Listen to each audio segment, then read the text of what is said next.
The next one is you're supposed to plus verb. You're is a contraction of the word you are. You're ni mine yamagambo you are. When using your with the word supposed to, iyo ukoresheje your hamwe n'amagambo supposed to, you're making a suggestion that something is strongly believed ought to happen. Urimo gutanga igitekerezo ko ikintu wizera cyangwa wemera cyane kigomba kubaho. Here are some examples. You're supposed to keep that secret. Ahangaha uramubwira yuko akwiriye cyangwa asabwa kubika iryo banga. You are supposed to let me know when you leave. Urasabwa kumenyesha nugenda nuhaguruka. You're supposed to stop when at a red light. Urasabwa guhagarara igihe ugeze kuri feruje. You're supposed to unpack once you get there. Ugomba gupakurura nugerayo. Cyangwa urasabwa gupakurura nugerayo. You're supposed to return the movies you rent on time. Urasabwa gutirura filimi wakodesheje ku gihe. You are supposed to remain calm. Urasabwa gusigara ucecetse. You are supposed to fasten your seat belt. Urasabwa gucengera umukandara. You are supposed to invite all your friends. Urasabwa cyangwa ugomba gutumira inshuti zawe zose. You are supposed to encourage one another. Murasabwa guterana akanyabugabo cyangwa gukomezanya. You are supposed to decide before next Thursday. Murasabwa gufata umwanzuro mbere yuko kwa kane uzagera. The next one is you seem plus adjective. Reka mbanze babwire ubusobanuro bw'aya magambo.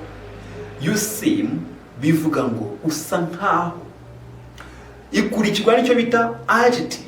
Adjective nicyo bita mu Kinyarwanda ikinyazina, n'ubu ijambo riherekezwe n'izina. When stating you seem, you're referring to the person you're taking to.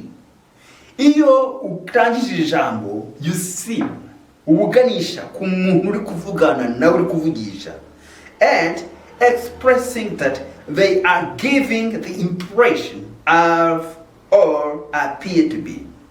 Ukaba uvuze yuko ushimishijwe cyangwa se ubona yuko ikintu kimeze. Ubona uko ikintu kimeze. Here are some examples. Dore ingero. Yubwiye umuntu ngo you seem bored. Urasa n'ufite irungu cyangwa n'uwarambiwe. You seem unhappy with the results. Usa nkaho utishimiye ibisubizo. You seem eager to begin. Usa nkaho ushize amanga yo gutangira. You seem easy to get along with. Usa nkaho byoroshye kubana n'abantu.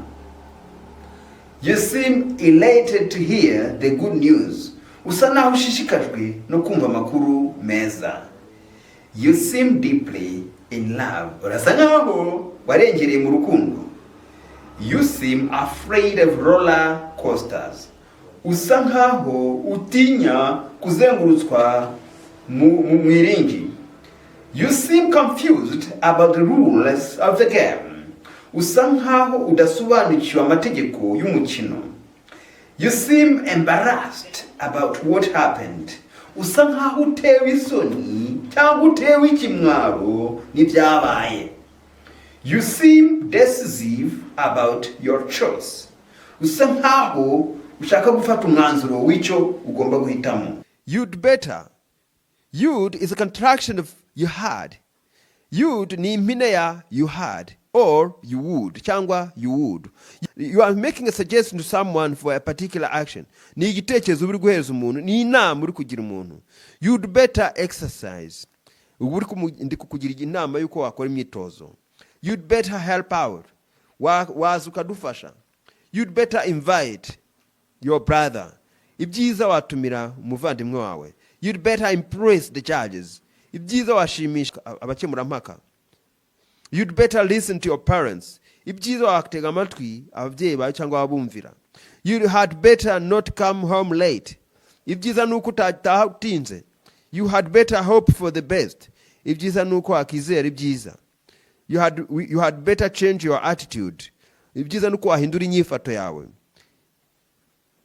You'd be good at teaching. Wabasha kwigisha neza. You do well at math. Wakora neza imibare. Thank you so much for showing up at this YouTube channel, English Fluency Center.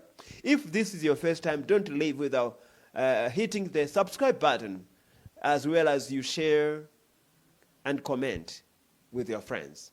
Bye-bye for now.